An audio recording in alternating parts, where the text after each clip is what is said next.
Good morning, everybody. This is Tyler's Talking Sports. If this is your first time tuning in, we're so glad to have you here. My name is Tyler Hess. On the other side of the mic, my brother from another mother, Tyler Castle. You'll meet him in a few minutes, and I think you'll like him. If this is your first time tuning in, you got to know what you're listening to.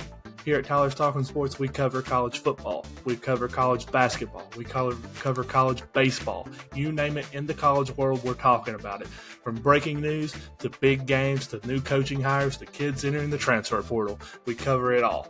So, if you love what you're listening to and you love this episode, be sure to find us on all major podcasting platforms. Find us on social media. We're on Twitter. We're on Facebook. Be sure to give us a follow and a like there. We're also on YouTube and TikTok, but on YouTube, be sure to give us a subscribe, because when you do, that allows you to get exclusive content that nobody else gets that's not subscribed to us.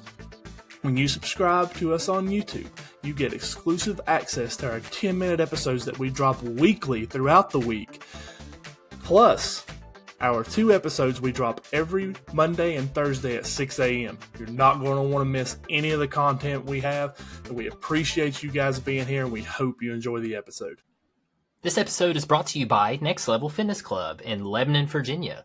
1806 East Main Street, Lebanon, Virginia, 24266. They are a 24/7 gym facility, 24/7 tanning. They also offer certified personal training and certified functional fitness classes to fit all needs. If you're in the market for a gym membership, this is a great place to hit up. Hit up Ethan, Tyler, or Jordan at any of their numbers, and check out their website at www.nextlevelfitnessclub276.com. This episode is brought to you by Little's Lawn Care. Little's Lawn Care is the all-you-need lawn care people. You need your yard mowed, you need your leaves blowed out of your yard, you need your gutters cleaned out, contact Little's Lawn Care at 276-698-5104. Again, that number is 276-698-5104. You can text them and you can call him. His name is Brandon Little. He's an incredible person, and be sure you let him know that Tyler sent you. And we're live! Season 3, Episode 3, College Basketball Upsets. Happy Monday morning to you beautiful people. Hopefully y'all are having a wonderful day so far. If it's your first time tuning in, Tyler's Talking Sports. On the other side of the mic, my brother from another mother, Tyler Hess, and myself, Tyler Castle, bringing you Tyler's Talking Sports. As Hess said, do it for Dale. How was your weekend, buddy? Great weekend, man. Well, put it this way. Started out real good. Friday night was a good night, and then yesterday, me and Krista kind of celebrated her birthday, just me and her doing some things together. Kids went to the grandparents, got to tear up their house and tear up their yard and all that good stuff, have a good time. It's just me and Krista yesterday on Saturday, got some dinner and just spent some time together, some good quality time. Husband-wife time. But unfortunately, Blakely ended up getting sick at mom and dad's, throwing up all night, so hopefully it's just a quick little bug. It ain't the full-on stomach bug, but we'll see. Right now she's doing okay, but overall weekend was really good. How about yours? It was solid. Did a lot of work for one of our sponsors for this video. Next Level Fitness Club had a lot of stuff to do, month-end stuff, tax stuff. So did a lot of work out there and worked with my employee a little bit. Hung up some new stuff, some racks out there for the members, for their coats and stuff like that. So get some new stuff in. Speaking of Next Level Fitness Club, thought it'd be a good time to announce it. I know I didn't put it in our notes, but in 3 weeks, Tyler's Talking Sports will actually be broadcasting a powerlifting meet at Next Level Fitness Club live. It'll be from 9 a.m. probably till 3, 4 p.m., somewhere in there. So we'll be going pretty strong. We got a lot of competitors coming out, well over 30, probably looking closer to 40 to 50, honestly. So a lot of competitors, a lot of weight classes will be going through that. They actually have it broke down in age groups as well. So they have master classes this year. So make sure to look out for that. It will be a bench press and deadlift. So it's not a full-on powerlifting meet, but it's more of a push-pull lift. So, yeah. Nice. Cool stuff, guys. Make sure you tune in that February 22nd. Of course, we'll announce it as we get a little closer, but just want to go ahead and bring that up. Also, wanted to shout out to our listeners. I got another gift I wanted to show on the pod. This was given by one of our listeners, Ethan Witt. He got a Tyler's Talking Sports wood handcrafted, designed piece for the office. So I'm going to have that, make sure, put that up in behind the stream. So that looks I would really take good. away that Tennessee frame. No, I think I'm going to put it like right here. Somewhere like right there. That's why I say I take that picture off. No, I'd be right down below it, man. Nope. That Tennessee Vols picture is not going anywhere, Hess. It's been there since I've been here. Actually, it was in my old office, too, at our old house. You know what bothers me? What's that? I got a piece up there for you. I got it for you for Christmas. Mm. It's on your wall over there near the Tyler's Man Cave Yankee thing. Does it make the? It is. Does it make the shot though? It don't. I can't help that. That was the perfect spot for it. That's on the Yankees side. I agree, but it was on the Yankees wall. I'm just you don't even see Derek Jeter. Derek Jeter's over there too. Yeah. You don't see him. He's right beside Tyler's Man Cave. Up. There it is. There he is. It is. Yeah, there you go, guys. Yeah, thank you. Yeah, no problem. Had to give you a little close up on you there. A little close up there, yeah. But I had to span over there in case y'all watching video. I am a huge Yankee fan, diehard. So yeah, got me Yankees wall and Tennessee wall there behind me, and a Corvette in the center. Well, buddy, before we really dive into this episode, do you want to talk about the one thing that's kind of off topic? It's kind of breaking news throughout the sports world right now.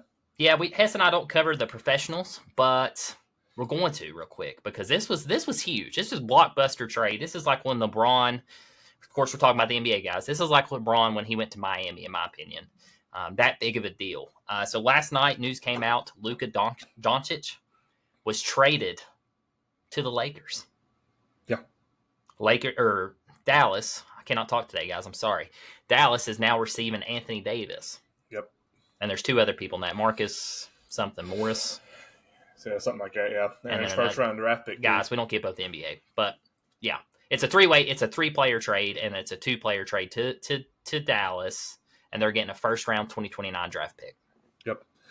Yeah, it's kind of didn't see that one coming. That woke up this morning and actually seen that on my phone. And I was like, well, actually, I seen memes about things. I was like, what are they talking about? And then I seen the trade. And based off what I've been seeing on it, Dallas was looking toward the future. And they didn't feel like Luka was part of that philosophy, I guess.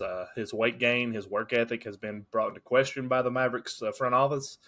He has gained. At the beginning of the year, he was up to 260 pounds, and now he's up over 270. So that kind of justifies their part about his work ethic and maybe how much he's putting into his own body. Yeah. But my big thing is, I mean, we're just, I don't know, last year? He single-handedly put Dallas on his back and took him to the finals. Yeah, made it all the way to the finals. Luka, I mean, big or not, it's still he can ball, man. He can score. I mean, he's a generational talent. To put this in perspective for you non-NBA people, if you're an NFL person, this would be like Joe Burrow getting traded to the Ravens and Lamar Jackson going to the Bengals in midseason. Yep. I mean, this is the equivalent. Baseball side of it would be like Aaron Judge getting traded to the Red Sox for one of their major big players. I mean, Devers, is Devers still there? Devers still there. Yeah, so it'd be like it'd be like Aaron Judge going to the Red Sox for Devers, and we say that based off because that's not even a good comparison. But I mean, I'm just saying that's kind of what you're looking at here. You're looking at a generational talent, and two big time stars getting traded to the same within the same conference too. That's kind of crazy to see. Really flipped the Lakers landscape on or the NBA just flipped it upside down in a way because I mean the Lakers came off a big win last night to beat the Knicks 138-122. I think they're 28-19. Starting to actually get LeBron, clicking. I mean. LeBron had no idea about it. He said he didn't even know that was even a possibility. He said he was at dinner with his family, and he looked down at his phone just like the rest of us did and seen what had happened. He had no idea. Nobody did. There was reports that the Mavs tried trading Luka 2 weeks ago, and whoever it was to, that team said no. I don't know who that team was. It hasn't been disclosed yet. So, and Luka didn't want out of Dallas. No. Let's just make that clear. I mean, he was up he's up for a mega contract. He was and they were planned on giving him that, but now since he's been traded, he is now ineligible for the mega contract next year. That's terrible. But he's still locked in for 6 more years with the Lakers. But now the contract restructure, he can't get him a mega. But mean, maybe a change of scenery. Maybe the Lakers give him a little bit more conditioning. I mean, LeBron will get him in shape. I'll give him that. Yeah. So I mean, LeBron's in excellent shape at his age. So I just look now. I mean, to me though, that was. Dallas is good this year too, right? They're not bad. They're not bad. I mean, they got great pieces, Kyrie and I I don't mean to say this in a bad way because I think Luka's that good, but I think Dallas wins this trade just because Anthony Davis gives them that piece with Kyrie. Gives them that piece down low. Now the Lakers are going very young down low. I mean, they got Jackson Hayes as their center. I couldn't tell you who the power forward is. Austin Reeves. They got Austin Reeves, LeBron, and now Luka. It'll be interesting to see how this pans out. If it changes anything. I mean, Dallas has Klay Thompson too. Yeah, Klay, he's still there. I mean, I don't know. It's interesting. I'm with you. I think Dallas won that trade. Yeah. I really do because we know Anthony usually can't finish the season without getting injured. He's kind of had injury-prone problems as well. He's been solid. He's been solid this year. And you brought it up right before we started here. I mean, Luka's only played 22 games this year. He's only played 22 games this year, and the weight issue is a problem. Yeah. But in my opinion, I mean, 270 at his height, that's not terrible. You need to be kind of stockier to position, to play. He looks big now. Yeah, he's fluffy. He is fluffy. He looks like Harden when Harden, quit got trying. lazy. Yeah, got lazy. But Harden's back in shape now too. I just feel like now you're looking at the Lakers as far as now they don't really have that presence down low. I think now the Mavericks become a more solid team all the way around. They have the big man. They have the scorer on the guard position. They have Klay Thompson. They're more solid now. The Lakers still got a hole. But with this being said, there were rumors for months that the Lakers may try to move LeBron to get more pieces. I'm just curious now. I mean, you got rid of Anthony Davis. Do you move LeBron? I can't believe they got rid of AD, honestly. I don't. I'm very surprised they actually accepted that trade. I think that's a loss to them, honestly, because Luka, like we just said, just play 22 games. You don't know what you're going to get. Especially the rest of the season. I mean, next year, give him time a year. And both teams, my thing is, both teams are in. I mean, they'll make playoffs at the trajectory that they're going. Both teams should make playoffs. So it's not like trying to get into a playoff move. I don't know. I don't get that. I do think this year an East team will win it again. I don't think nobody's beating Boston. I'm just going to be honest. Boston or Cleveland. Yeah. Knicks are in third. Yeah, I'd love seeing Knicks, but we know. But let's just look at the Western Conference right now. I mean, the Mavericks are 26 and 23 right now. They're outside of the playoffs. Okay. But the Lakers are sitting there at 28 and 9. Well, that should justify how good Luka is when he's playing. Yeah. I don't know. It's just that's an odd trade, guys. I don't get that trade. Let us know your thoughts if you do keep up the NBA. And I know a lot of our listeners don't listen to the NBA much. I don't either. Anthony Davis is leading the Lakers in points per game. He's 25.7 points. Yeah, that's what I said. He's having a great year. Yeah. He really is. And he's field goals, not been injured, really. 52.8% from the field. I mean, yeah, that's a good trade for Dallas. I mean, maybe they are trying to make the playoffs. Maybe that's what I really think you can see a flip here. I mean, I think you can see the Lakers fall out, Dallas make an improvement. That's crazy. I thought Dallas was a little bit better. But yeah, I had a fun fact for you before we get right into the weekend recap. Fun fact for you, Hess and listeners. The NCAA men's basketball tournament is commonly known as March Madness, correct? Always happens in March. But did you know the first ever tournament in 1939 only had 8 teams? Had to start somewhere, right? I didn't know that. Now the tournament, of course, has expanded to 68 teams, and there's millions of brackets filled out each year. But the first one only had 8. I thought that was really cool. They're talking about expanding it to 90-some. 90-some teams? Mm-hmm. Jeez. So would it go out like a week longer then? Would it be probably have to be like entire month? I wonder who won the title in 1980 or 1930. I don't know. That's what I should have looked at. I should have looked at which 8 teams. You look that up real quick. I'm curious. Which 8 teams were in that? It'll be a bunch of like Ivy League schools you watch. Probably. Maybe. I mean, that'd been right before what? That'd been right after the Great Depression, right before World War I. You'll never get any of these. Well, you might. The Oregon Webfoots, the first NCAA tournament champions. They beat Ohio State that year. Oregon Webfoots. Yep, I guess that's where they became the Ducks. Webfoots. Yeah, well, it makes sense. I mean, Webfoot, Duck. Ohio State was in it. Oklahoma Sooners were in it. And Villanova Wild. Here's a. Nope, never mind. I thought that was their first ever. Villanova's in it?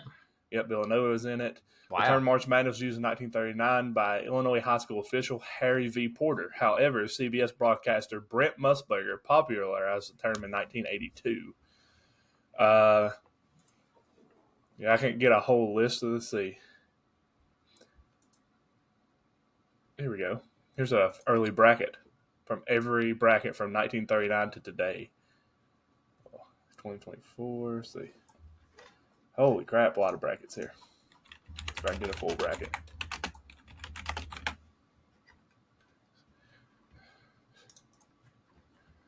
I'm sorry, my thing's making music over here. Yeah, man.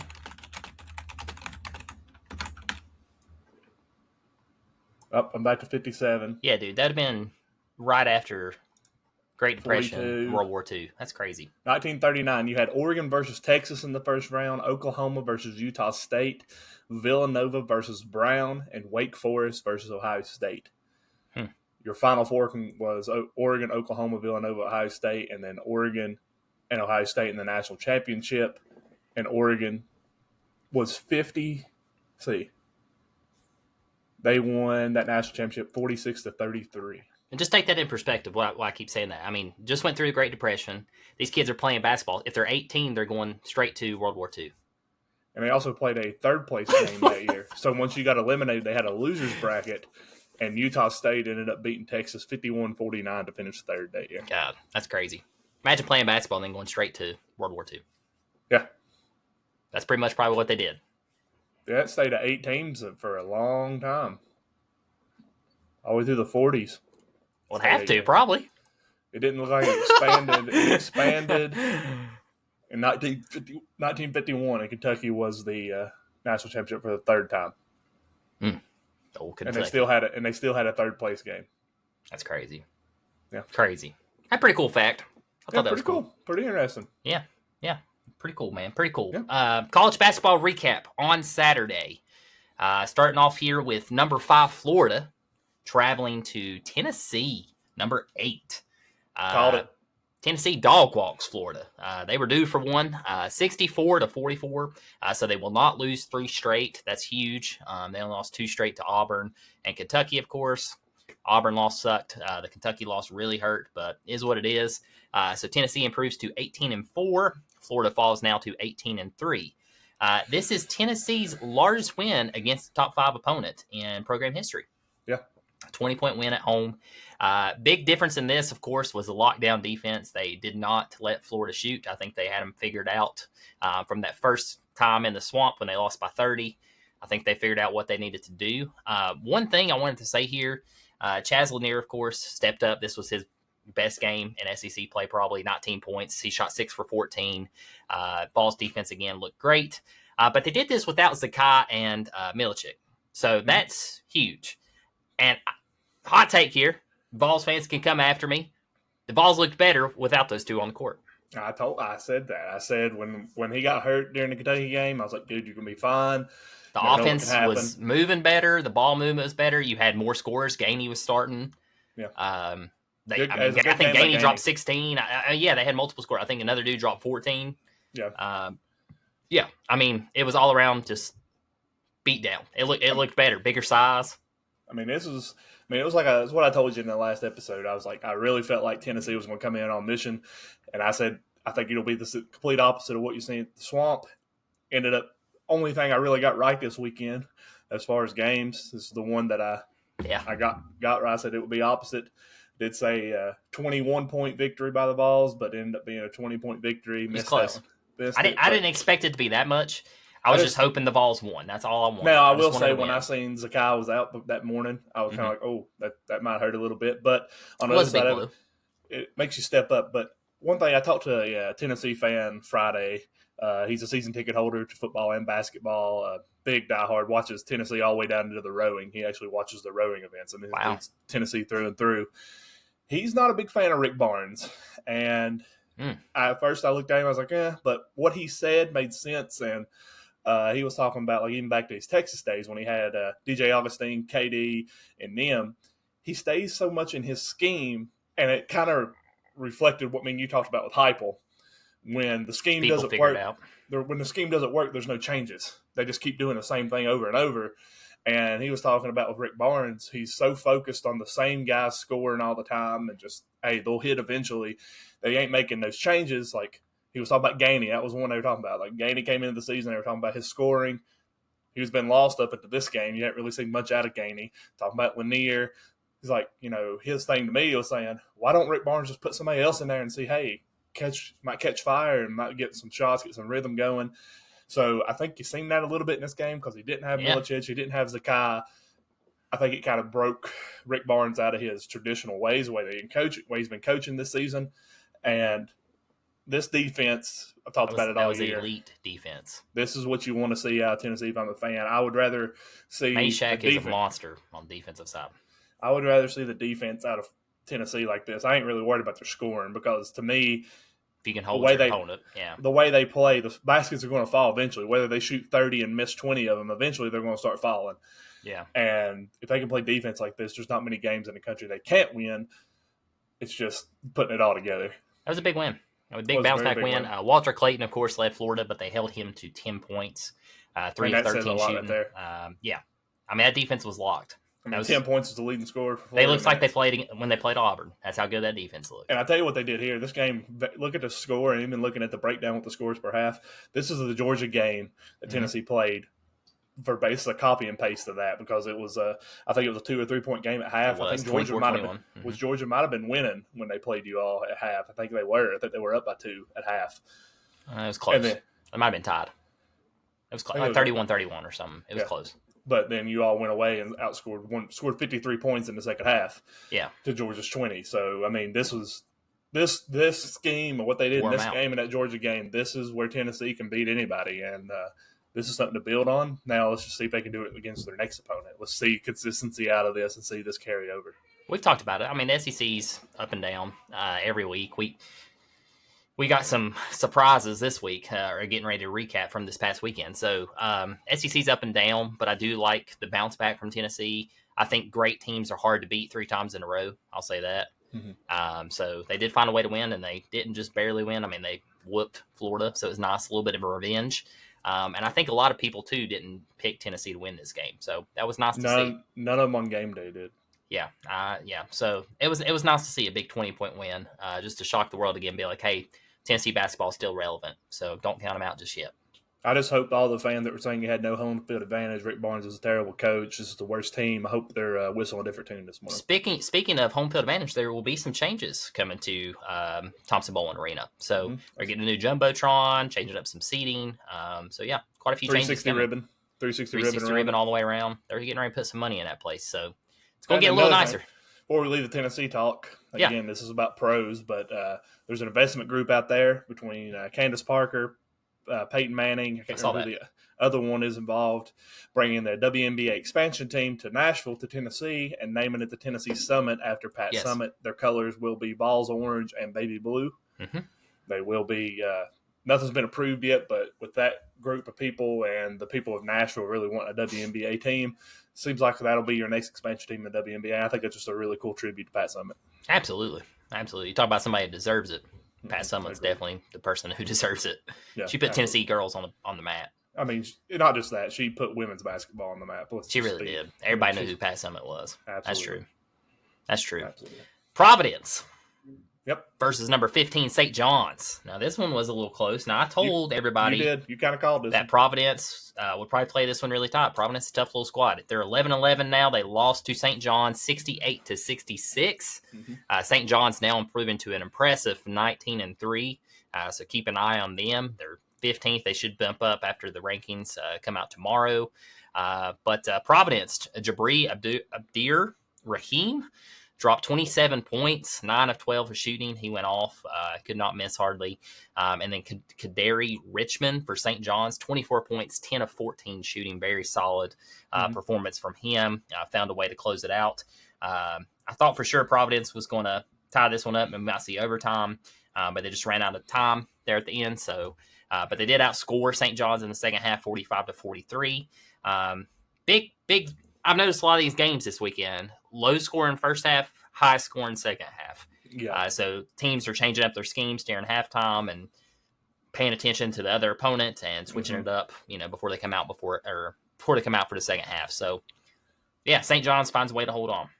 Big thing here. I mean, I think I know there's going to be people out there that are going to say, "Oh, see, St. John's squeaked one by 11-11 Providence team." Providence usually pretty tough. But I think we all get wrapped up in who's good, who's bad based off what we see with rankings. Guys, this is Division I basketball. This is D1 players all the way around. This is some of the best in the country. Some of these teams got guys that are older than some NBA players on their team. So, I mean, the thing is, you get to this point in the season with college basketball, I don't care if you win by 1 or you win by 20. A win's a win at the end of the day, and you're going to get the best effort from some of these people, and especially when you're a ranked team playing an unranked opponent. That unranked opponent has so much motivation. They have nothing to lose. They're going to go out there and give you everything they got, and just to prove that they're good, even though the record don't reflect that. So if I'm a St. John's Red Storm fan, hey, got the win. I'm good with it. Let's move on. Let's keep on trucking on 19-3 and looking really good going toward March. Yeah, solid team here. I'm circling them. I shouldn't say that because now they'll lose this coming week. It's happened every week that I've said something. But I'm going to circle them. Same here. I think they're a tough squad. They usually perform pretty well in March Madness when they make the tourney. They got a great coach too. Rick Pitino. So yeah, keep an eye on them. They'll probably crack into I'd say about 12th, 11th this week, probably somewhere out in there. 14th maybe. Yeah. Because there was a couple losses ahead. So yeah, be close to top 10. Yeah. Hit us with that next one, man. They'll definitely jump on this next team that's in this game. We had the number 20 Missouri Tigers versus the number 14 Mississippi State Bulldogs in Starkville, Mississippi. And Missouri came and they said, hey, guys, we can shoot the three. And the NCAA three-point leader, Caleb Grill, showed them what's up. He had 20 points, 7 for 12 from the field. I don't know what he was from 3 points, but he was pretty much lights out in that game. He's disgusting. Missouri, they never took their foot off the gas in this one. They started off this game hot from the 3-point line, and they just kept shooting them. And then their defense was just not giving up an inch. I mean, holding Mississippi State to 61 is pretty impressive because they got some scorers too. And I mean, speaking of scorers, Josh Hubbard, he finished 24 points. He was 7 for 23 from the field. He was 4 for 4 from the free throw line. Missouri is a team to watch. Definitely, they are built to. They could do this to about anybody in the country, especially when they're shooting the way they was yesterday, because that defense is always there. It's just getting the baskets. If they can continue this shooting that they're doing with the defense, they're going to be a tough out no matter who plays them. Yeah, if Caleb Grill can keep what he did, I mean, he went 7 for 12, and like you said, I'm pretty sure he almost shot 100% from three. I mean, it was every time he caught the ball. It was past NBA range. I mean, he's pulling up for almost half court, draining it. Money. Yeah. I mean, nothing but net. 17-4 now. Very impressive win. They will definitely jump up at the rankings. I mean, they just whooped Mississippi State, and I've been high on Mississippi State. I still think they're a solid team. Don't count me wrong, but I mean, Missouri went all the way to Mississippi State and dominated them on their home court. I mean, here's the big thing here. Like I said, Caleb Grill was 6 for 11 3-point line, but here's the big thing: as a team, Missouri shot 55% from the field. Mississippi State was held to under 30, or they were at 36.4% from the field. Yeah. So you shooting 36 and the other team shooting 55, you ain't gonna win that game. No, it's not gonna happen. Nope. Yeah, if you're shooting over 50%, you're probably gonna win the game. Yeah. Every game you play. Absolutely. I don't think that's gonna happen every game. It's not going to. But yeah, if you can't shut down Grill's kind of, in my opinion, right now, he's kind of like Cooper Flagg for Duke. If you can't shut him down, you're hurting. Yeah. That dude's a scorer. So keep an eye on Caleb Grill. He grilled him again. Grilled Mississippi State. He grilled the team before that. I remember I said that comment. Yeah. Continue to keep an eye on him. He's a heck of a scorer. I love watching. Man, beautiful. Oh yeah, it's nice. Beautiful shot. Good motion. Good rhythm shooter. You can do this next one, bud, since you've been kind of talking about these guys in the background. Still talking about them. Arizona versus Arizona State. Arizona traveled to Arizona State and beat them 81-72. Arizona improves to a nice 15-6. Arizona State falls to 12-9 now. Big thing here was second half points. Arizona put up 46 in the second half to kind of just pull away. And 15-6 at this point is not terrible. They're probably in the tourney if I had to guess. Caleb Love, we said his name last week. It looks like he's finally starting to get it going. He dropped 27 this game. 8 of 19 shooting and 6 of 6 from the free throw line. So if they can keep him going and keep him at this pace, I think Arizona is a team to watch out for. They have all the pieces. They were preseason ranked. They were ranked in the first couple of weeks of the season as well and lost some terrible games. But it does look like they're finally flipping the script. We'll see. BJ Freeman for Arizona State had 19.7 of 17 shooting. Arizona State's kind of there, kind of not. They're 12-9. They've had some good wins this season. I'm not going to say they haven't, but yeah, not sure about the old Sun Devils just yet. And big thing with this one, I mean, Arizona came in, did what they had to do. This is a big rivalry game. These two teams just can't stand each other. I mean, in-state rivals. Big thing here was the last 2 minutes of the game.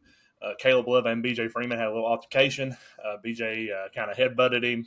To me, it looked more like he walked in to kind of get face to face with him, and when they touched heads, Caleb flopped into the padding underneath the goal. Caleb started running his mouth. The ref ejected Caleb, and then they reviewed it, and they issued double technicals on both. BJ Freeman and Caleb Love was ejected at that point. The reason I kind of bring that up, even though it really had no play on the game, Arizona State played really hard in this game. They were really trying to pull one out in front of that home crowd, and a really hard-fought effort kind of gets stagnated by the altercation there at the end. But I get it. Two teams don't like each other, talking some smack. In-state rivals, yep. Yeah, but nothing. Arizona State played a great game. I mean, they played really hard. I mean, second half, 38 points. They got outscored 46-38, like you had said. But it was a 1-point game at half, and they played really hard. Just down the stretch, they just got wore out. Yeah, I think that's where Arizona can beat teams, honestly. They do have the depth. I've said that. So they can keep Caleb Love. He can keep going what he's doing. I think this is another team I'm circling. Yeah. Arizona. Make sure to keep an eye on them. Another team that I'm going to keep an eye on. Creighton versus Villanova. Nobody talking about Creighton. Creighton's 16-6. Not terrible. But they did beat UConn at UConn just a couple weeks back. And they just beat Villanova 62-60. Villanova drops to 12-10 now. But impressive win, again, for Creighton. This is a team that usually has the three-point shooters. They got a great coach. Coach is still there. Yeah, Coach McDermott's still there. Coach McDermott is still there. Ryan Kalkbrenner, I think that's how you say his last name. 22 points, 9 of 11 shooting. So very, very sound for him.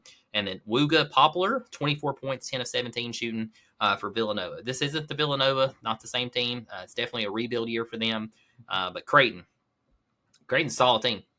Creighton looks like, to me, well, before I say anything about Creighton, Villanova, they got a lot of freshmen, sophomores on this team, new coaching staff.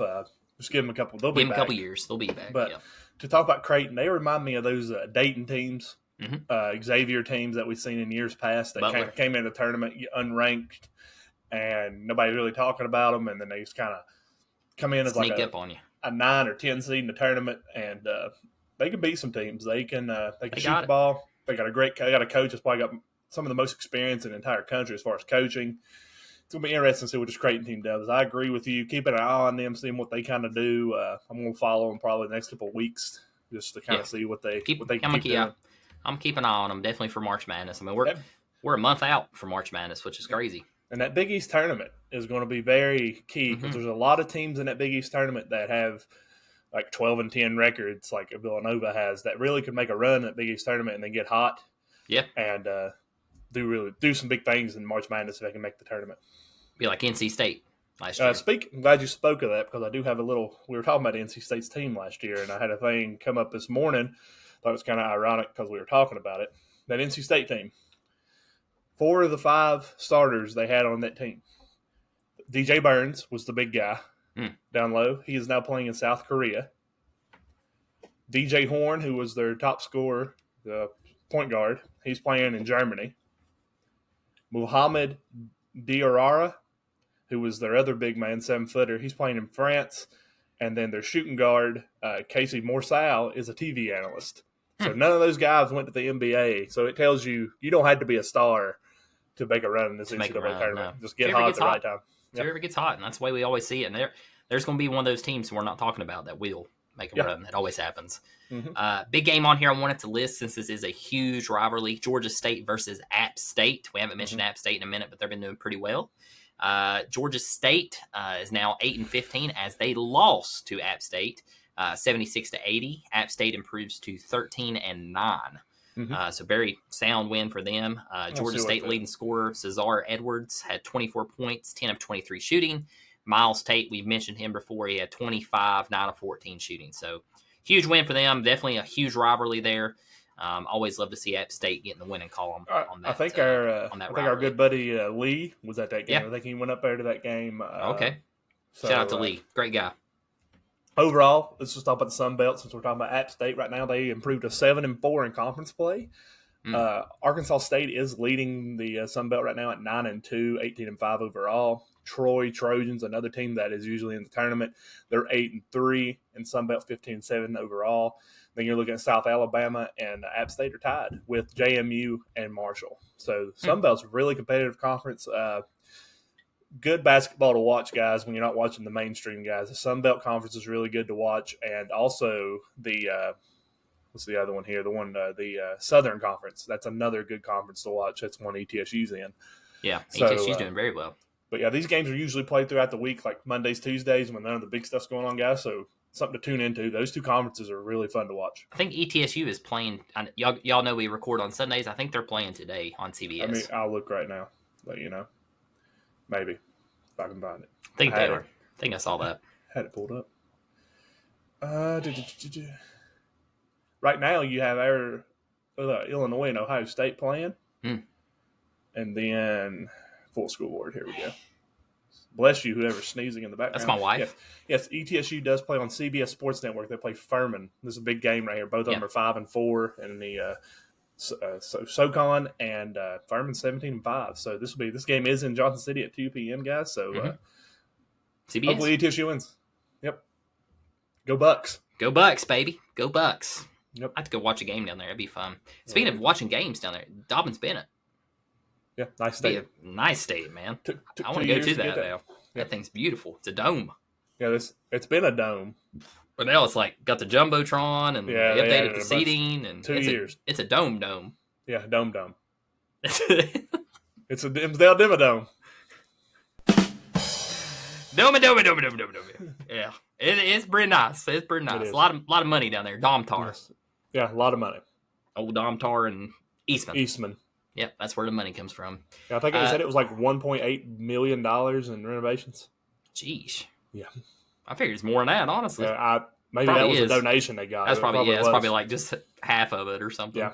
Because when I saw pictures, I was like, holy crap. Oh, yeah, they did. I think. What is Dobbins-Bennett? 5A?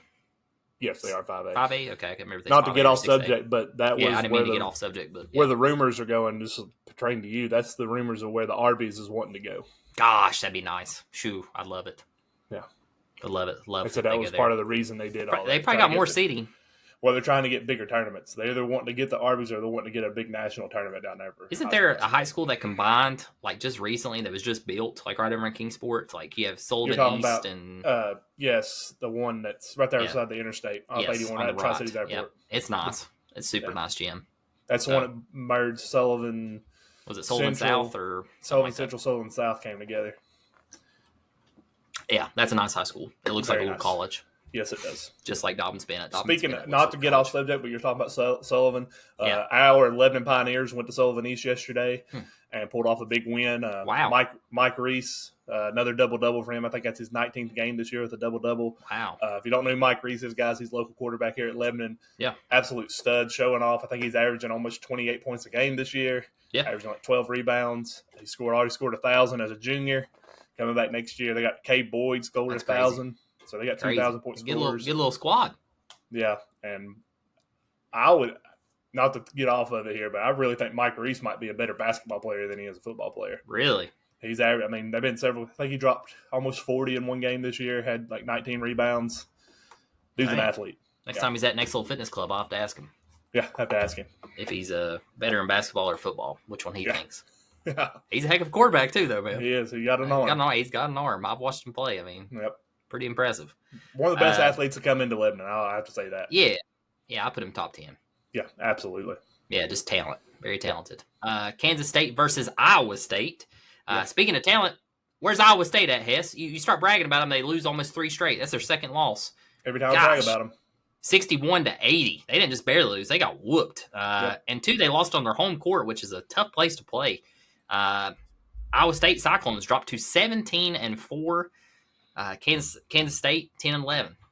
They're not even above 500. Kansas State scored 43 to their 26 in the second half. Yes, just fell apart, man. Iowa State could not score nothing. They turned the ball over a lot. They looked terrible. Doug McDaniel for Kansas State went off. He had 20 points, 8 of 17 for Kansas State, and then Tameen Lipsey had 20 points, 6 of 12 shooting for Iowa State. So Iowa State's big scorer. Where was he at on this one? Go to the stat sheet for me. Curtis. Yes, Curtis. That's his name. Thank you. I was going to say this did break the 29-game home winning streak. Yep. That was the second longest in the country behind Houston's 31-game winning streak. Which we'll get to in just a second. Hold on here. I pulled up. Went a little deep into my stuff here. You still high? You still high? While you're looking at that, you still high on Iowa State? Yeah, I still think they're a lock for the Final Four. They have one of the most impressive teams in the country. That's what I think about that. I think Good job, Cass. I think right now it's Auburn, Duke, Iowa State, and probably Tennessee will be my top four right now. Just based off the teams. Can't win them all, but big thing here. Curtis Jones, he was held to 14 points in this one game. He was 4 for 15 from the field. They only shot 36.5% from the field as a team. Kansas State, I mean, they have a bunch of seniors on this team. This team was projected to be pretty good this year. Kansas State's usually a pretty good team. But, hey, can't win them all. You have games like this. I mean, everybody's had a game like this so far this year except for probably Auburn and Duke. I think that's the only two teams that haven't had a game like this. So it's expected, kind of surprising, but hey, you win some, you lose some. I'm pretty sure, too, Iowa State plays Kansas this week at Kansas. So I'm going to go ahead and call it loss. That's another loss for them. They do play them, and I'll go ahead and say Iowa State by 15. By 15. In Kansas. Oh, yeah. They haven't proven that place is a good place to. I say Iowa State loses 3 straight. It happens. Give me Kansas. Go Jayhawks. That game is at 9 o'clock on the 3rd. Tomorrow night. Or tonight at 9 o'clock. Sorry. Oh, it's a Monday night game. Okay. Monday night game. All right, guys. Well, y'all got a big game tonight. Who you taking, Kansas or Iowa State? Go Cyclones. Nah. I can't stand Kansas, but I think Kansas win that game. We'll see. I was waiting on it. We'll see. Number 1, Auburn versus number 23, Ole Miss. Auburn, can they be beat? I don't know.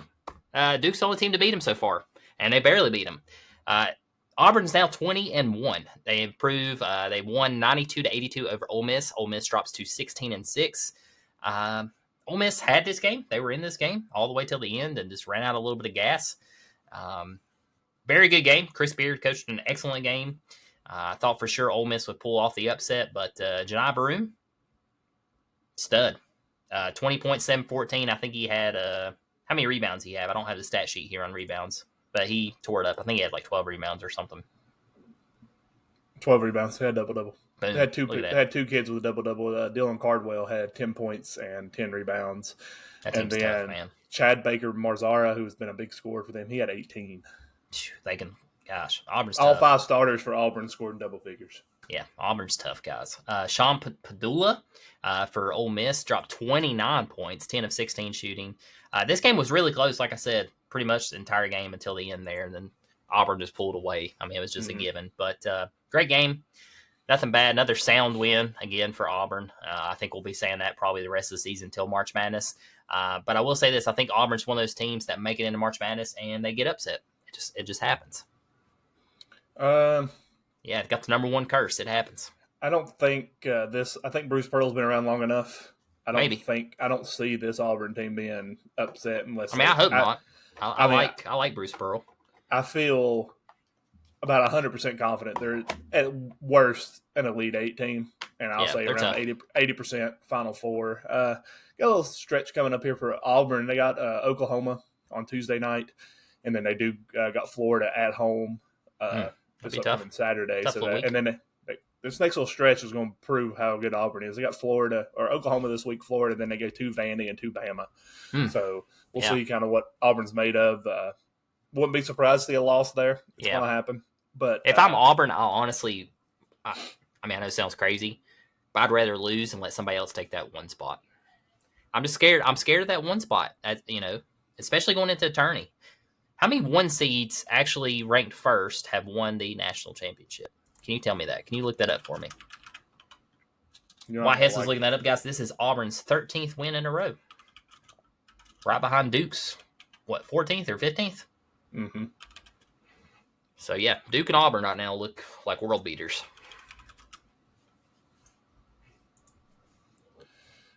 25 number one overall seeds have won the NCAA tournament since 1985. This is out of 39 national championships. So 39, wow. 25 That's actually not 39. too bad. That's a lot higher than I thought. You got to think what you're looking at. How many times has Gonzaga been ranked number one overall? Yeah, it's true.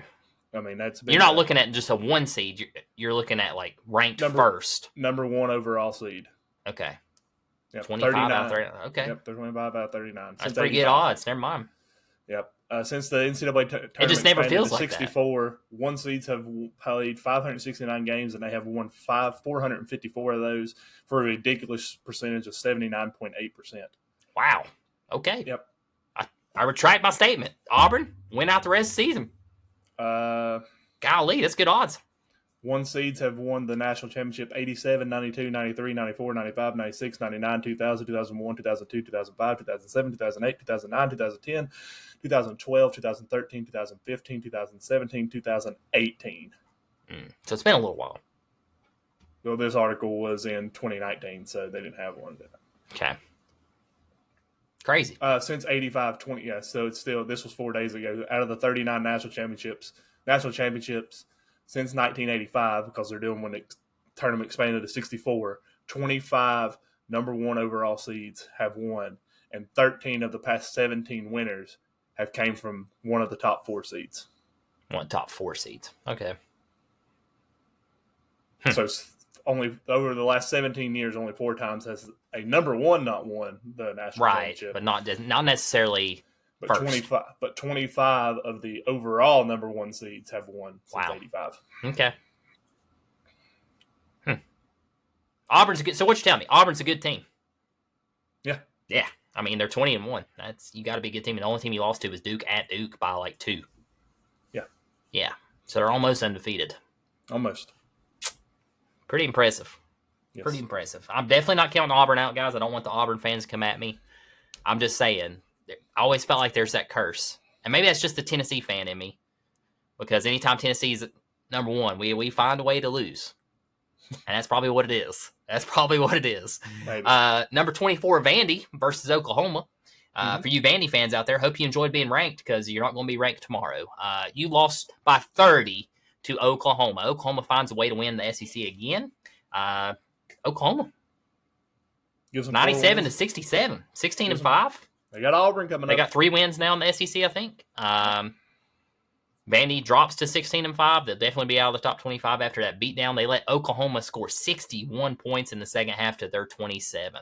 Oklahoma almost could have not played the first half and still beat. Yeah, they almost won. Yeah, Devin McLaughlin for Vandy had 22, 8 of 13 shooting. I think that was one of the problems there. He was their leading scorer. And then Jeremiah Fears, everybody fears him, 21 points, 8 of 12 shooting. So I can get a full box. Pull up the stats on Vandy for me. I want to see go through some names there. You're wanting to see what that one guy did. Yeah, one guard they got.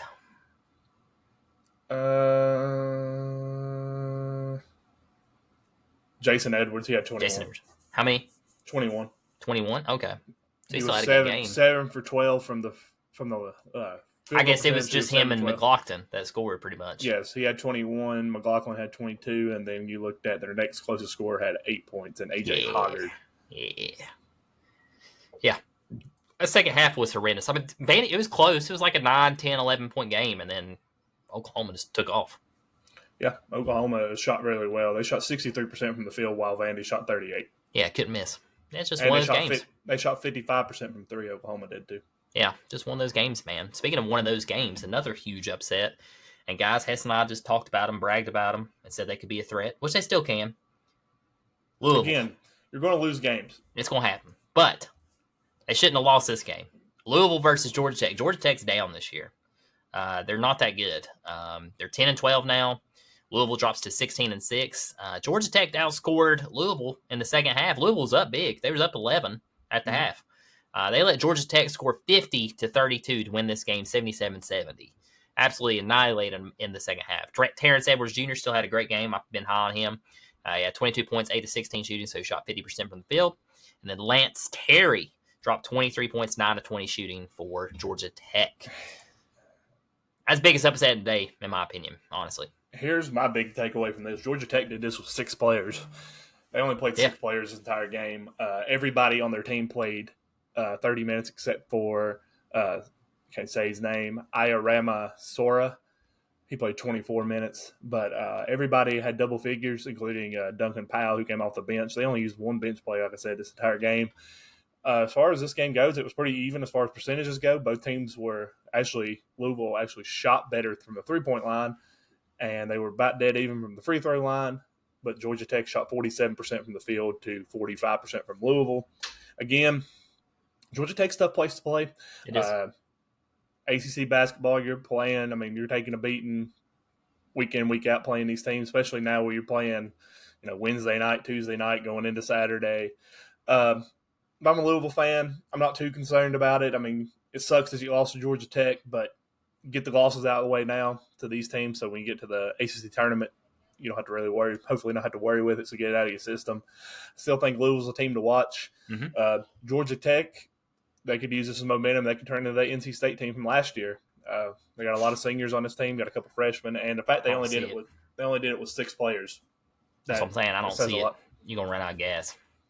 But I mean, that's the thing. They only used 6 players, but they could have used 10. I mean, Louisville used 9 or used 8 players. So I mean, they had something going, felt good about it. So kept with it. Yeah. All right, dropped 50 in the second half. That's pretty impressive. Kansas versus Baylor. You want to talk about scoring some points in the second half? Kansas falls to Baylor Bears 70-81. Baylor outscores Kansas in the second half. Are you ready for this? They dropped 60 points in the second half to Kansas's 30. Kansas was dominating big first half. It's just a complete switch. Kansas scored 40-21 the first half. I was like, oh, Kansas going to dog walk Baylor. Here comes Baylor. Won by 11. Just terrible breakdown second half for Kansas. Turnovers, just terrible plays. Hunter Dickinson for Kansas did drop 20. He shot 8 of 15. How long has that guy been there? I feel like he's been there for years. Long time. Robert Wright the third, 24 points, 9 of 16 shooting for Baylor. Baylor improves now to a 14-7. So keep an eye on them. Not a bad team. I mean, let's look at it. They're 14-7, and Kansas was ranked 11th at 15-6. Yeah, that's my argument there though too. Is like we look at these teams, all they're unranked, they ain't good. 14-7 versus a 15-6 school that's ranked 11. I mean, that just shows you how close it is as far as competition across the board. So, ugly loss here for Kansas. They're going to be motivated coming in that Iowa State game. Both teams are going to be motivated to get a win.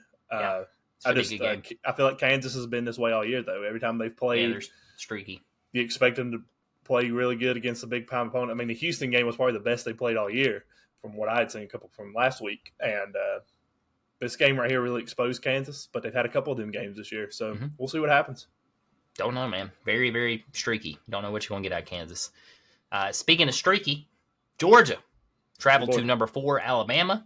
I called this one. Bama's just too much, man. Too much. 90-69. Bama controlled the pace in the second half, really took off with it, improving to 19-3. Georgia falls now to 15-7. Georgia's really struggling in the SEC play. We can see the big gap there. Georgia's going in the right direction, though. I will say that. I think Georgia will be a couple of years away, is the way it looks right now. Great coach. Austin Newell had 16 points, 6 of 15 shooting for Georgia. And Mark Sears, big second half for him. He only had 2 points in the first half, so he dropped 18 in the second half, finished in total with 20. 6 of 14 shooting. That was a big difference for them. And Alabama just took over the last 3 minutes of the first half, and that's really where the game's kind of decided. It was close up to that point. They switched up their momentum and switched up their play calling, and it worked. And then the second half came out lights out and just dominated Georgia. Georgia looked lost. I mean, the big thing here, Georgia's just in a slump right now. They're 1-5 in their last 6 SEC games. Yeah. Granted, they went through a gauntlet. SEC. They went through a gauntlet there at the beginning. I mean, they had Tennessee, Auburn, Florida. That Arkansas game should have been a win. That one really hurt. Then they had the win against South Carolina, which should have been a win. Yeah. And then they turn around. Now we're playing Alabama. So just tough little stretch here. Like you said, Georgia's they're heading in the right direction, but obviously they're not there yet. So yeah, just a step behind. I wouldn't count them out. Apparently, still, if they can win out with their resume, I mean, they got to win some games, but with their resume, they're in. I think right now they have to at least make it to the second or third round of the SEC tournament to probably make the tournament. That would be my way I'd look at it. I mean, right now they're in, but if they get eliminated first round of the SEC tournament, because right now they're probably playing day 1 in the SEC because they're pretty far down in the rankings. Yeah. I think they're 1-5 in SEC play. So we'll see. But yeah, they'd have to make it probably to the second or third round, and hope they don't get blew out in either of those games to probably Yeah, make it. it's crazy to think though that they could still have a chance. Is what I'm saying. It's crazy to think that. Michigan State, been high on them. I talked about how nobody was talking about them. Well, maybe this is why they played USC and they traveled to USC and they lost by 6. Lost 70-64. USC improves to a 13-8. Michigan State drops to 18-3. I'm still high on Michigan State. I still think they're a good team. Losing by 6, traveling to USC, that's nothing to hold your head down about. I mean, they'll bounce back probably. Izzo's a great coach, but a big problem for them was Jeremy Fears Jr. only had 12 points, and he was their leading scorer. 3 of 7 shooting. Desmond Cloud for USC had 19 points, 6 of 13 shooting for USC Trojans. Didn't see this one. At one time, USC was winning by 10, so definitely Michigan State pulled it back a little bit, but just not enough time. Big week for USC basketball. They did a big win here, but they also had a big signing and recruiting. They got 5-star, I can't remember his first name, but it's Gilbert Arenas' son. Yes, I saw that. He was the number 1 point. Starts with A. Yeah. I can't remember how he pronounces that first name. Jandro or something? Something like that. Ajayi, something like that. But he was like the number 2 point guard overall recruiting the class, so that was a big win for them. Ended up getting this win. But as far as Michigan, Elijah. It starts with A. It's Alijah. But big thing here for Michigan State. They played Minnesota on Wednesday night, so they had to travel to L.A. The thing is, they play in L.A. again Tuesday night. Yeah, really? They play UCLA. So our question is here: do they stay? I guess they would stay in LA this weekend. A little stretch here though. This is just traveling out west to see what happens because there's been a lot of people in the Big Ten, some in the ACC, but mostly in the Big Ten, talking about the flights for USC flying across the country, Michigan State flying across the country, stuff like that. But they do play UCLA on Tuesday. That game could be another potential upset depending on how they're feeling. And then they got Oregon coming up this weekend on the 8th. So it's going to be interesting to see what happens here with this Michigan State team. I don't think anything to frown about, but looking at their schedule, up until this point, their best win was against a number 19 ranked Illinois. They won 80-78, and prior to that, their best win at the time was over number 12 UNC, 94-91. They lost to Kansas earlier in the year, 77-69. They have strung together a couple big wins here, blowing out some Big Ten opponents, but when it seems like when they play these tougher opponents, they're struggling a little bit.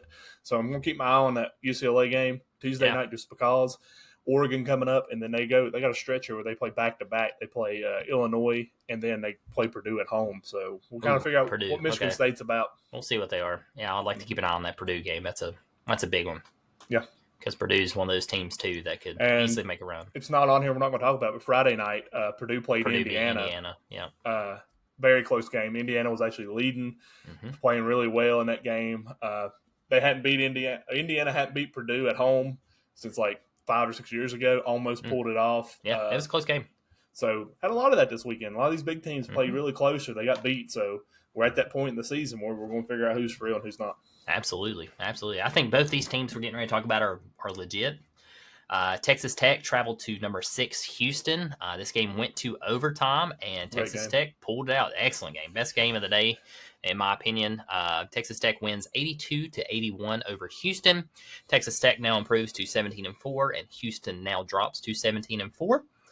This game was tight all the way till the end. Obviously, 82-81 final. Chance McMillan for Texas Tech led them with 23.7 of 14 shooting, and LJ Cryer, 22.7 of 14 shooting for Houston. So stat sheets on both these guys were almost dead on. And then, of course, pretty much the entire stat sheet was even. Yeah, so that says a lot about Texas Tech Red Raiders. And that's just another thing here, too. Like you're talking about both these teams, both of them are 17-4, but one of the 17-4s is ranked in the top 10. The other one just got ranked. So, I mean, really, guys, that's a big win. It is a very big win, but I mean, it just shows again. You start out the season ranked high, you can just win your games. You're going to stay there. It's harder to get in than it is to fall out. Absolutely. So I agree with you. Texas Tech, I think, is a really good team. I think they can make some noise come March. Houston, good solid team. Oh yeah, I'm not saying anything bad about Houston. They're still tough, but I think they are too. So that's awesome though, because Texas Tech ended Houston's home game winning streak of 33. Yeah, so now I think Purdue owns the home winning streak, and Texas Tech should be probably first in that division. or at least in close. the Big 12. Yeah, they're the hottest team in the Big 12. I'll say that right now. I'll look and see Big 12 standings. They should be up there. Big 12, Houston. That was their first loss in Okay. Big 12, and then Arizona is second, and then Texas Tech is third at 8-2, and then Iowa 8-2. State 7-3 Okay. at 4. Yeah, that's Big 12. Nobody talking about the Big 12. I know we get fussed at for the SEC, but the Big 12's got some teams. And Texas Tech, in my opinion, right now, if we were to start the tournament, I think they make it to the Final Four. We got to look right here, like Kansas. They're ranked 11th, but they're 6-4 in Big 12 play. Yeah. So I mean, there's a lot of Tennessee's like just now 5-4. SEC or something. That's why I think. I mean, I know we've been really high on the SEC, but I mean, you look at these other conferences. Mm-hmm. There's a very good chance. I mean, a lot of teams are very even, especially once you get away from like your top 3 in every one of these conferences. You look at that middle group from like 4 to 9. Yeah, it's close. Every conference is very close, very, very close. I mean, the Big Ten is probably, I would say, Big Ten is right there with the SEC as far as just like football, just like being competitive. But I would say the Big 12 and the ACC, the rankings might not be there, but I really think both of them conferences they're not far behind at all. Yeah, I agree. I think the ACC, speaking of ACC, Duke versus UNC, probably the biggest rivalry in college basketball. Called this one. You did. I figured Duke would win by 7, so I undershot it by 10, but is what it is. Duke does win 87-70, improved to a stellar 19-2 on the season and undefeated still in the ACC. UNC drops to 13-10.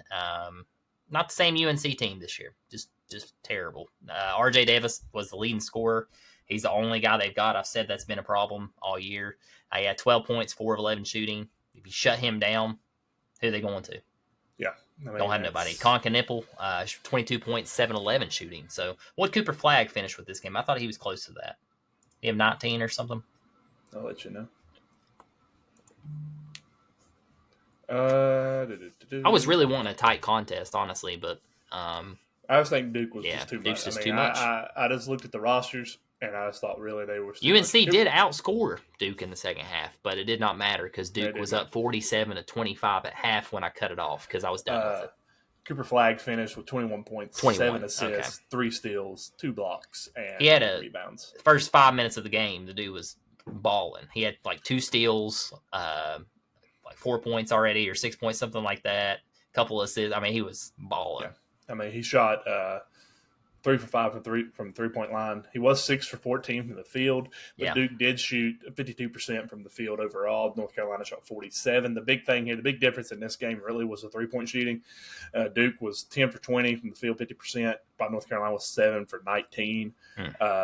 That was really the big thing. I mean, defense, North Carolina, they did have Seth Trimmel. He scored 10. And then they had Drake Powell. He also scored 12 as well. But North Carolina, you get to their bench, it's pretty weak. Duke is very solid. I mean, they had 1, 2, 3, 4 kids score double figures. Their bench didn't do much. You look at their bench. Didn't have to. This is what I'm really wanting to look at. Well, I look at this too. You look at their starters. You had 21 minutes, 38 minutes, 35 minutes, 32 minutes, 32 minutes. Malik Brown off the bench had 16 minutes, but the rest of them, 7, 3, 8, 1, and 7. You look at North Carolina, they only had one guy play under 5 minutes. Everybody else on the team played at least 10. So, I want to see Duke utilize that bench a little bit more. I know they don't have to. I mean, I get it. They absolutely destroyed North Carolina, but I would like to have seen that bench put a little bit more out there because you look at Auburn, you look at Tennessee, they utilize those benches very well. I know Jacob's going to come at me, it don't matter, we're Duke basketball, whatever. I get it. You are a lock for the Final Four. Cooper Flagg is a stud. Yeah, but they're good. I want to see it all together. I want to see this Duke team.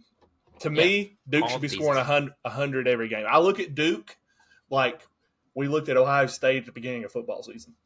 Yeah, that's a good way. That's a good example. They have a very good potential. They have a good roster. Exactly. Yes, I just want to see it all click at one time. Yeah. And granted, maybe it did in that Auburn game. Maybe that was where we're seeing that's just how close them and Auburn are. But I really think Duke's one of the teams they can score 100 every game if they just.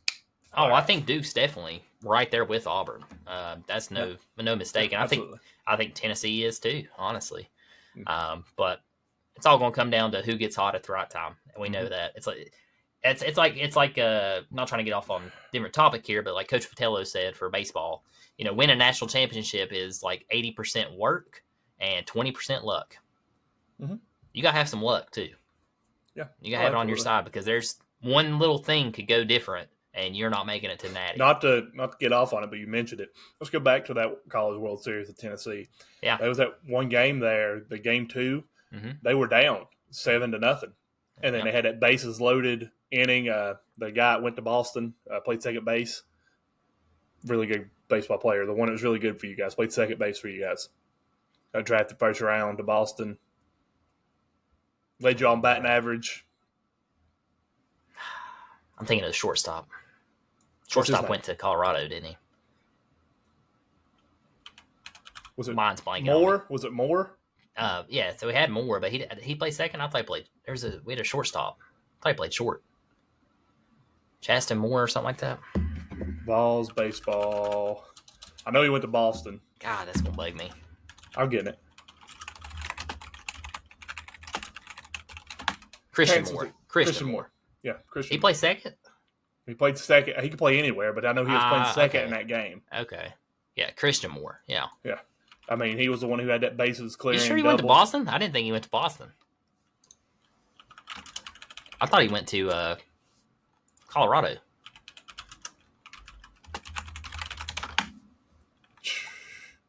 Okay, he is second. Sorry, he got drafted to Los Angeles Angels. Angels. Angels. You had a player go to Boston. I can't keep up with him, man. Christian Moore. Yep. Vols baseball player. Red Sox. I got to figure who it is, unless I'm wrong. I'm excited about baseball. I am too.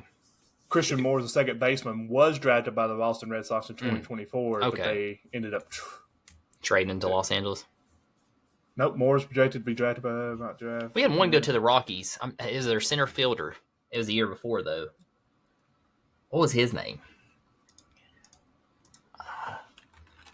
Do we have Garrett Crochet? He's now on the Red Sox, too. No, not him. That was a couple years before him.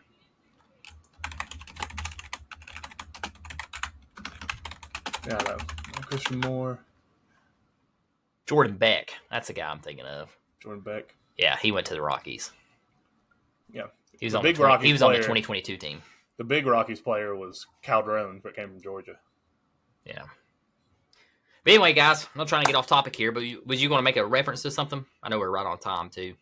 No, I really don't know where I was going with that.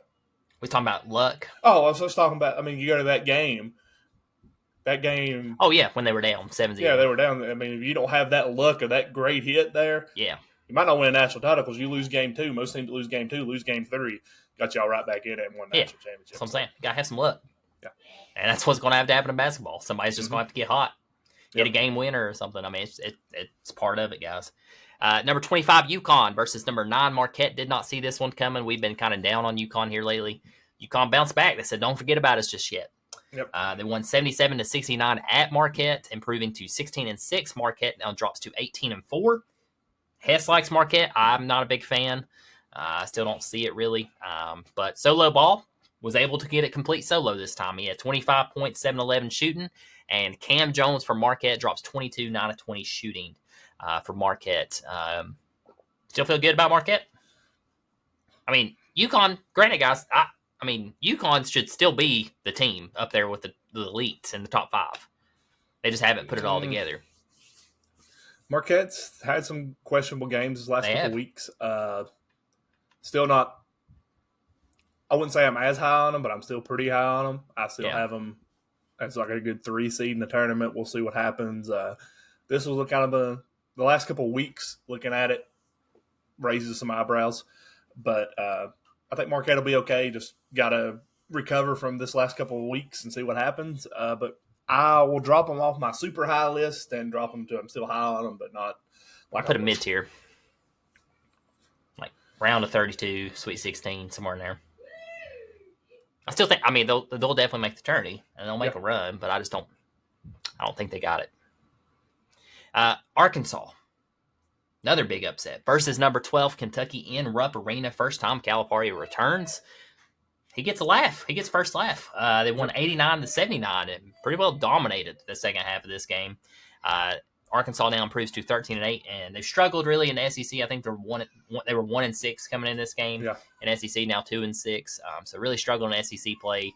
But you got to remember 3 of the 5 players that were on Kentucky last year transferred to Arkansas to be with Calipari, and they played excellent in this game. You could tell it meant a lot of motion to them, and Kentucky has been like this all year. They win a huge game, and then they lose the next one out of nowhere. So now Kentucky drops to 15-6. Thoughts on that?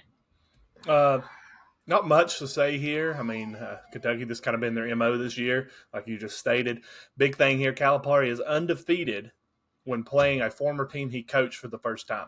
Nice. He's never lost when he plays them for the first time again. He was happy after winning.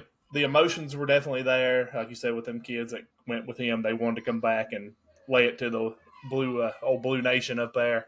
I was happy to see it. Not a big fan of Calipari, but I was really happy to see him be able to go there. And I was happy to see Kentucky lose. I mean, yeah, I need that. But I don't think Kentucky's a good team. Arkansas, they're not a good team. No. Great win by them. A lot of extra emotion, a little bit more motivation, I think, on Arkansas side. I mean, I think Kentucky came in. And that's the problem when you have a bunch of the new kids, young kids, they get caught up in it. And that's what's the NIL and transfer portal's taken away. If you would have kept those kids on, if they weren't able to transfer and they weren't on Kentucky, Arkansas probably wouldn't even had a chance in this game, even if Calipari would have been the coach. You'll overlook teams. It's very easy to overlook teams now with the culture we have in college sports, especially with the transfer portal. You have kids that have never been here. So I think that's kind of what happened here. I think Kentucky came into this like, Arkansas, one win in SEC play was Georgia. And, I mean, I think they overlooked them here. It is what it is. Kentucky will bounce back. I really feel good about them. Yeah, they'll bounce back. Big win for Calipari and him. Use it for motivation. See what happens. I mean, 13-8, not bad. Could be better. Prove that SEC record. See what happens down the stretch for them. I mean, they're better than they were last year. So, yeah, I think so. Don't know. I think Arkansas was ranked last year. Were they really? Yeah. That's why they were talking so big about Calipari coming there. It's like, they're only missing a good coach. I didn't realize that. I thought they were having a better year this year, honestly. Last minute thoughts while Hess looks that up. Of course, some great basketball coming up this week. We told you all about the big game tonight with Kansas and Iowa State. Iowa State traveling to Kansas, so make sure y'all tune into that one. Also, some other big games this week, so make sure you keep your ESPN apps open. It was a little bit better than last year. They were 16-17 last year. Yeah. But the year before that, they were ranked 20. They were 22-14 the year before that. Okay. And then 28-9 2021. So they've kind of been on a downward trajectory. Okay. So a little bounce back. Yeah, a little bit. Yeah, Calipari's. I know you're not high on him, but he is a good coach. He's a good recruiter. Good recruiter. But, I mean, he has won national championship. So that's hard to do. Rick Barnes hasn't. So we can make that argument. TGL coming on tomorrow night. Sorry, back to Tuesday night, 9 p.m. on ESPN. I've been high on this. I've watched every match. You got Boston, so it's Rory McIlroy, Keegan Bradley, and Adam Scott versus LA Golf Club, which is Tommy Fleetwood, Colin Morikawa, and Justin Rose. Who you liking this one, Hess? I'm not going against Colin Morikawa. I'm not either. Colin. I think I was talking to a guy at work. I think Colin has a really big season this year, especially because I know we're getting off of TGL, but talking about the PGA, I really think Colin has a big year. We don't know what's going to happen with number one golfer. I just went blank. Number one golfer in the world. Scotty Scheffler. He's got that where he cut his hand. Mm-hmm. How's he going to come back from that? Jordan Spieth, haven't heard much about him, what he's doing in the offseason. I really think this will be a big year for Colin. But, yeah, give me Colin, Tommy Fleetwood, and Justin Rose in this one. I like that too. Yeah, LA's first, by the way, in rankings in the TGL, so I think they'll remain first. They got 9 points right now, so yes, yeah. Tough squad there. Justin Rose, heck of a putter too. Last thing I got, guys, we're going to start slowly transitioning into college baseball. It's coming up the 14th of this month. First games start. We'll start doing some conference reviews coming up over the next couple of weeks. Be on the lookout for that. We'll shift about 50-50 on the basketball and baseball. We will have a week there where we just cover college baseball to kind of get you all prepared for each conference, what we're going to see, kind of project who we see making it, at least hosting, who's going to host these regionals in baseball. We're really looking forward to that. But yeah, great episode, man. I hope that everybody enjoyed it. That's all I got. That's all I got too, man. Y'all have an awesome week. Yep. Have Be a good one, good. guys. See y'all. Bye.